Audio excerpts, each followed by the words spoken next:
নমস্কার, রাজু কাইটসের তরফ থেকে আমি রাজু ভিউয়ার্স আবার আপনাদের সামনে চলে এলাম। কেননা প্রচুর কমেন্টস আমি পড়ছিলাম এবং অনেকে পার্সোনালি ফোন করে আমাকে জিজ্ঞেস করছিল, দাদা তোমার যে দোকানের উৎপত্তি বা রাজু কাইট শপ বা রাজু ভ্যারাইটি স্টোরসের আবির্ভাব কিভাবে হলো। তো story of Raju kite shop যদি বলা যায়, অ্যাকচুয়াল এই রাজু ভ্যারাইটি স্টোরসের প্রতিষ্ঠাতা ছিল আমার বাবা রবীন্দ্রনাথ মণ্ডল। তো আজ থেকে ৪৫ বছর আগে আমার বাবা মানে এই যে উদ্যোগটা নেয় তার মেইন রিজন হচ্ছে আমার বাবা এই ঘুড়ির ব্যবসার আগে সেলসে কাজ করত এবং বাবা সকালবেলা বেরিয়ে যেত, ভাত টাত খেয়ে বাবা বেরিয়ে যেত, বিভিন্ন কোম্পানি ভিজিট করে কাজ টাজ করে বিকেলবেলা বা সন্ধ্যাবেলা বাড়ি ফিরত। এরকমই একটি দিন মানে একটা সময় বাবা একটু তাড়াতাড়ি বাড়িতে ফিরেছিল এবং দেখেছে ছাদে উঠে যে প্রচুর ঘুড়ি উঠছে। তো প্রচুর ঘুড়ি যখন উঠছে বাবার কৌতূহলবশত বাবার কাকার ছেলেকে বলল, তুই গিয়ে কয়েকটা ঘুড়ি এনে দে। তো তখন আমাদের যাদবপুরের একটি দোকান ছিল, ছোটোখাটো একটা দোকান ছিল পালবাজারে। তো ওখান থেকে বাবা 5টা ঘুড়ি আনতে বলেছিল, 5টা ঘুড়ি এনে দিয়েছিল আমার বাবার কাকার ছেলে। তো ওই 5টা ঘুড়িকে যখন মানে আনতে পাঠিয়েছিল, বাবা সুতো কেটে রেডি করে রেখে দিয়েছিল যে আসবে সঙ্গে সঙ্গে কল করব, কল করে ঘুড়িটা ওড়াবো। তো যখনই ঘুড়িটা আসে, ঘুড়িটা আসার পরে বাবা ঘুড়িগুলোকে যখন কল করতে যাচ্ছে দেখছে যে একটা ঘুড়িও ওড়ানোর মতন না। খুব রাগ হয়েছিল, ঘুড়িগুলোকে ছিঁড়ে ফেলে দিয়েছে এবং ঠিক করলো যেহেতু বাবা বিভিন্ন ইন্ডাস্ট্রিয়াল বেল্টে কাজ করতো, বিভিন্ন জায়গায় ভিজিট করতো, কোথায় ঘুড়ি তৈরি হয় বা কোথায় ঘুড়ি পাওয়া যেতে পারে বাবার সেটা একটা আইডিয়া ছিল। বাবা সেদিনকে সন্ধ্যাবেলা থেকে ঠিক করলো যে পরের দিন থেকেই দোকানে সে ঘুড়ি তুলবে। সেখান থেকে আস্তে আস্তে বাবার পথ চলা। তো এমনও দিন আছে, আমরা ছোট ছিলাম তখন, আমার ভাই বোন খুব ছোট ছিলাম এবং বিভিন্ন রকম ভাবে আমরা আর্থিক দিক দিয়ে এবং পরিস্থিতিটা আমাদের একটু জটিল ছিল।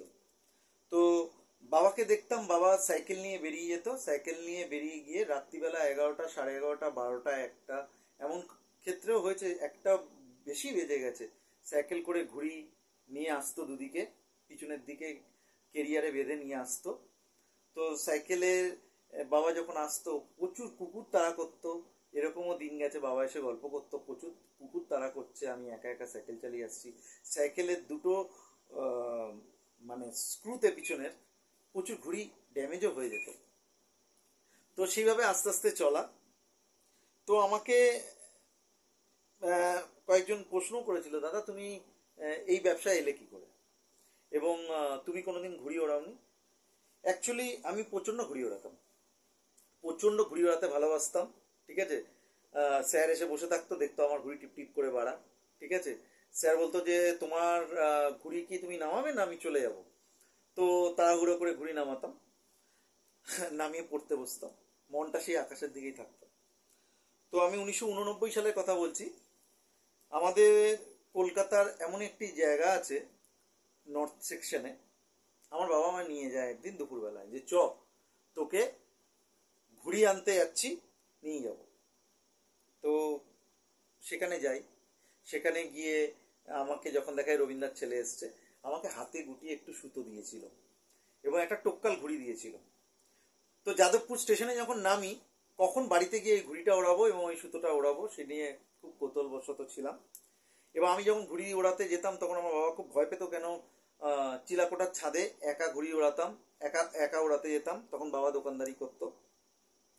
এবং আমি এই ব্যবসাটাকে ভালোবেসে ফেলি একটা জায়গায়। কখন থেকে একটা সময় এত ঘুড়ি ওড়াতাম, ভালো সুতো দাও বাবা, তাড়াতাড়ি একটু ভালো সুতো দাও, ভালো ঘুড়ি দাও। আমি আমার বাবাকে কোনো রকমভাবে হেল্প করতাম না, মানে দোকানদারি ক্ষেত্রে। আমার বছরটা ঠিক 1991 সাল হবে, 91 কি 92 সাল হবে। আমি দোকানে যাই বিশ্বকর্মা পুজোর দিন সকালবেলা, বাবা ঘুড়ি দাও। বাবার তখনকার দিনে হাতে গোটানোর ব্যাপার ছিল, দেখতাম যে বাবার এইসব জায়গাগুলো পুরো, আঙুলের এই জায়গাগুলো পুরো কেটে রক্ত বেরোচ্ছে। আমাদের দোকানে লোকজন কম, বাবা কেন লোকজন কম কেন? তার কারণ হচ্ছে আমার সেপ্টেম্বর মাসে জন্মদিন, বিশ্বকর্মা পুজোর আগে জন্মদিন। আমার মা যেহেতু আমাকে খুব ভালোবাসতো, জন্মদিনে খুব ধুমধাম করে খরচা করে ফেলতো, সেই জন্য আমার বাবা সেভাবে মাল তুলতে পারতো না এবং তার অ্যাডভান্টেজ অন্য দোকানদাররা নিয়ে নিত। দেখলাম দোকান ফাঁকা, কাস্টমার নেই, অন্য জায়গায় কাস্টমার রয়েছে। বাবাকে জিজ্ঞেস করলাম, বাবা কি ব্যাপার? বলে দেখ মাল নেই, কি করবো বল, মাল শেষ হয়ে গেছে, তো সেই জন্য নেই। সেদিনকের থেকে মনের মধ্যে আমার খুব হ্যামারিং করলো। আমি যে কটা ঘুড়ি হাতে নিয়েছিলাম, সকালবেলা নিয়ে গিয়ে বাড়িতে রেখে এসেছিলাম, সেই ঘুড়িগুলো টুকটুক করে গিয়ে দোকানে গিয়ে দিয়ে এলাম। আমি সেদিন থেকে মনস্থির করলাম যে আমি ঘুড়িলাটায় হাত দেবো না, ততদিন অবধি না দেবো যতদিন অবধি রাজু কাইট শপ বা রাজু ভ্যারাইটি স্টোর সম্বন্ধে মানুষ জানে। এবং যেই দোকানে আমায় বাবা নিয়ে গেছিল ট্রেনে করে, সেই দোকানদার যে অ্যাটিটিউডে ব্যবসা করেছিল, সেই জায়গাটা যতদিন না করতে পারবো ততদিন অবধি আমার ঘুড়ি ওড়ানোর ব্যাপারে আমাকে আর কেউ দেখতে পারবে না। একটা জিনিস ভিউয়ার্স বলে দিই, আজকে আমি এই কথাগুলো বললাম একটাই কারণে, ছোটখাটো অনেক দোকানদার আছে, ব্যবসাটা কিভাবে করবে সেটার জন্য অনেক চিন্তা করছে, অনেক পাজল হয়ে যাচ্ছে। আমি একটা জিনিস প্রত্যেকটা ছোটখাটো দোকানদারদের উদ্দেশ্যে বলছি, দাদা আপনি বিজনেসটা শুরু করবেন কোথা থেকে জানেন? বিজনেসটা শুরু করবেন আপনার পরিবার থেকে, আপনার রিলেটিভের থেকে। ওদের যে নেগেটিভ কথাগুলো আপনার কানে আসবে, আর ওই যে নেগেটিভ ভাইব্রেশনটা আপনার মনের মধ্যে আসবে, সেদিন থেকে আপনার বিজনেসটা স্টার্ট হবে। ভাববেন না আজকে ঘুড়িওয়ালার ছেলে মেয়ে ইংলিশ মিডিয়ামে পড়তে পারে, এটা আমাদের দোষ না, এটা আমাদের প্রাপ্য, এটা আমরা করতে পারি, এটা ভাবুন। অনেকে আছে না যে ও তো শুধু ইউটিউবে বলে, ও তো শুধু ফেসবুকে বলে। আপনি করুন না মশাই, আপনাকে ফেসবুক এবং ইউটিউবে আপনাকে বলার জন্য যে ক্ষমতাটা, সেই ক্ষমতাটা ভগবান দিয়ে পাঠায়নি। তার কারণ হচ্ছে কি, ওয়ান্স আপন এ টাইম আমরাও ভাবতাম, যেহেতু আমি বিভিন্ন স্টেটে কাজ করে এসেছি, ঠিক আছে, এবং শুধু সিজন টাইমটা আমার বাবার সঙ্গে থাকতাম, আমিও ভাবতাম যে আমি যদি মোবাইলের সামনে চলে আসি, অন্য অন্য স্টেট থেকে দেখে আমাকে কি ভাববে। ভগবানের কি পরিহাস চিন্তা করে দেখুন, যেটা আমার মাদার কনসার্ন ছিল, সেই মাদার কনসার্নেই ফিরে এসেছি।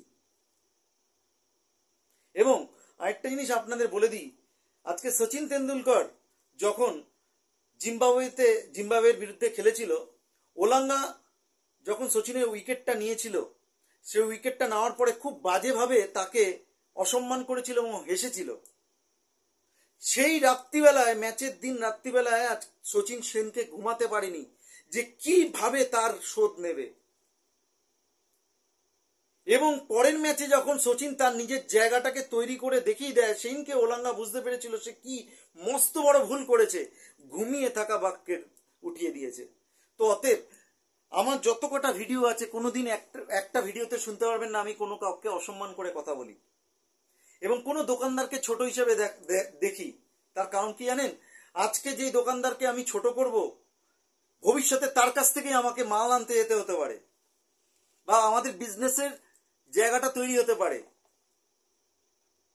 আজকে ইনভেস্টমেন্ট এবং এক্সপেন্ডিচারের মধ্যে তফাৎটা এইটাই, যদি কেউ ব্যবসা করে সে করছে ইনভেস্টমেন্ট, আর খরিদ্দার যেটা করছে সেটা হচ্ছে এক্সপেন্ডিচার। এই তফাৎটাকে বুঝতে হবে।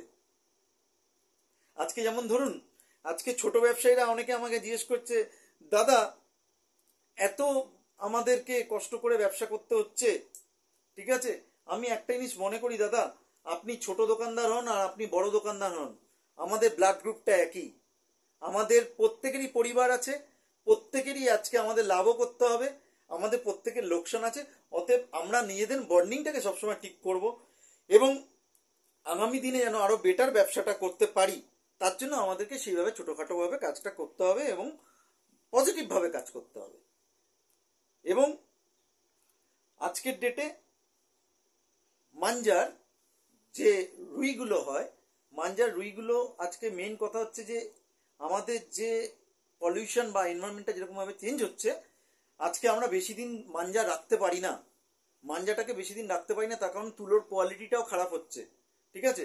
সেই জন্য যত তাড়াতাড়ি পারা যায় মাঞ্জা আমরা বের করে দেওয়ার চেষ্টা করবো। এবং কাস্টমারদের উদ্দেশ্যেও বলি যে যারা টুর্নামেন্ট খেলে না বা আজকে কাইট ক্লাব বা অন্য কিছুতে নেই, তাদের খুব বেশি মাঞ্জা মানে 12,000-এর লাটাই এগুলো স্টক করার কোনো প্রয়োজনীয়তা আমার মনে হয় নেই।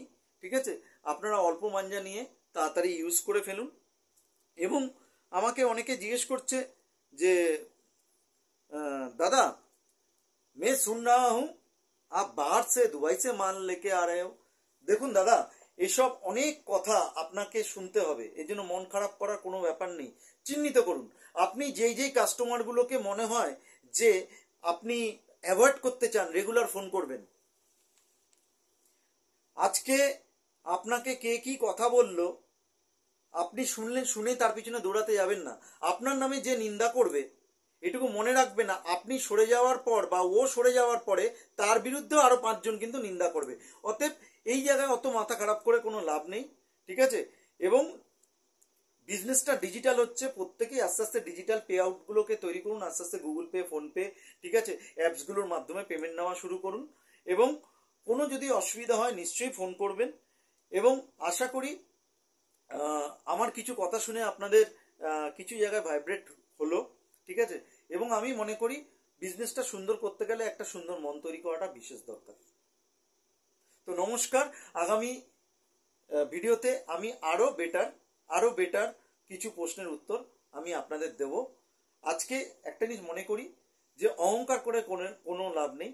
তার কারণ হচ্ছে আজকে আপনি যে অহংকারটা করছেন সেই অহংকারটা আপনার আগামী দিনে কিন্তু বিপদ হতে পারে। তো নমস্কার, রাজু কাইটস